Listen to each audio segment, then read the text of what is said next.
Rehefa ho avy izay ny fotoanan'ny fifidianana dia anisan'ny taratasy ilaina ny kara-pifidianana sy ny lisitry ny mpifidy. Tafiditra ao anatin'ny fanomanana tanteraka ny fifidianana fa 5 ny volana ity ary dia mitoy ny hatramin'ity andro androany ity ny asa izay sahan'ny centre informatique régional na ny SIR eto Analamanga.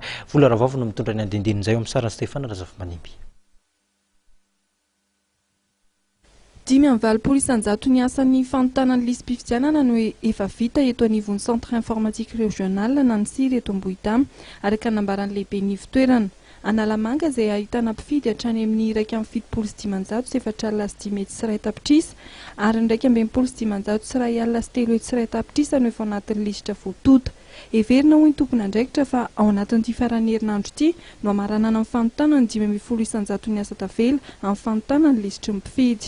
Listim-pifidianana zany efa manomboka za efa naninao zay efa mamaraparana satria le alétage définitive zay atao amin'ny talata dia lista efa vitaty rasina no aretelo dia mamaraparana zay zay fotoana eo amin'ny 15% eo sasady tokony mamaraparana handro fa raha ohatra hoe zao vitesina izao zany tokony vita farany herinandro ity zany le fanontana ny lista rehetra satria le 9 zany tsy maintsy tonga any amin'ny fokotany izy amin'ny 9 io manaovana arétage ao amin'ny CED dia tsy maintsy vita mialohan'izay zany le izy administration zany manao arétage.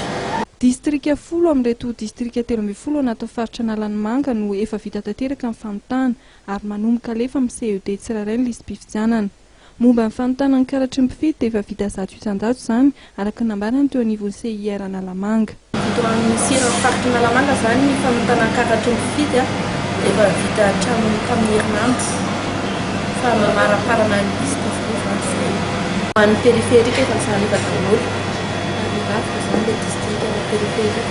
Raha ny antotanisa farany voaka dia ahitana mpifidy 1,7 sy 4,5 sy 1 tapitrisa eto Analamanga ary mitsinjara amin'ny fandajaam-bato 13 sy 3 arivo.